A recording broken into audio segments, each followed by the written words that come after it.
നമസ്കാരം.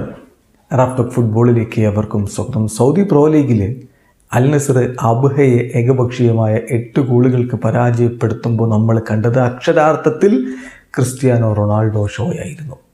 Half time വരെ മാത്രം കളിച്ച താരം ഹാട്രിക്ക് നേടി. അതിൽ 2 ഗോളുകൾ ഫ്രീ കിക്കിലൂടെയായിരുന്നു. കൂടാതെ അദ്ദേഹത്തിൻ്റെ വക 2 അസിസ്റ്റുകളും, അതായത് ആദ്യ പകുതിയിൽ അൽ നസർ നേടിയ 5 ഗോളുകളിലും അദ്ദേഹം ഇൻവോൾവ് ആയിരുന്നു.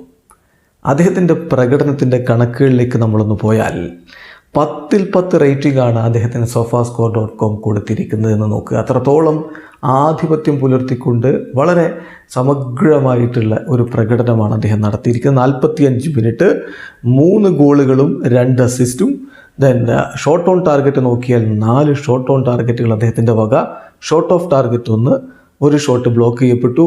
22 ടച്ചുകൾ, അതിൽ 14 പാസുകൾ അദ്ദേഹം കൊടുത്തത് 8 എണ്ണം ലക്ഷ്യത്തിലേക്ക്, അതായത് 57% പാസിംഗ് ആക്യുറസി. ഒരു കീ പാസ് അദ്ദേഹം കൊടുത്തു, ഒരു ബിഗ് ചാൻസ് അദ്ദേഹം ക്രിയേറ്റ് ചെയ്തു. അങ്ങനെ വളരെ മികച്ച പ്രകടനം തന്നെ ക്രിസ്ത്യാനോ റൊണാൾഡോയിൽ നിന്ന് വന്നു. 2 ഗ്രൗണ്ട് ഡ്യുവൽസ്, അതിലൊന്ന് വിൻ ചെയ്തു. ഒരു ഏരിയൽ ഡ്യുവൽ അത് വിൻ ചെയ്തു. അങ്ങനെ CR7 പൊളിച്ചടുക്കിയ ഒരു മത്സരമാണ് നമ്മൾ കണ്ടത്. 2 ഫ്രീ കിക്ക് ഗോളുകൾ ഒറ്റ കളിയിൽ അദ്ദേഹം നേടുന്നു. ബാക്ക് ടു ബാക്ക് ഹാട്രിക്കാണ് ഇപ്പോൾ വന്നിരിക്കുന്നത്. എന്തായാലും ക്രിസ്ത്യാനോ റൊണാൾഡോ മിന്നുന്ന പ്രകടനം കാഴ്ചവെക്കുന്നു എന്നുള്ളത് അൽ നസറിന് വലിയ പ്രതീക്ഷ നൽകുന്നതാണ്. അവർക്ക് സൗദി സൂപ്പർ കപ്പിൻ്റെ സെമി ഫൈനൽ മത്സരത്തിൽ അൽ ഹിലാലിനെ നേരിടാനുള്ളതാണ്. അതിന് മുന്നോടിയായിട്ട് മിന്നും ഫോമിൽ CR7 തിളങ്ങുമ്പോൾ വലിയ സ്വപ്നങ്ങൾ അവർ കാണുന്നുണ്ട്. വീഡിയോ അവസാനിക്കുന്നു. ഫുട്ബോൾ ലോകത്ത് കൂടുതൽ വിശേഷങ്ങളുമായി റാഫ്റ്റോക്സ് വീണ്ടും എത്താം.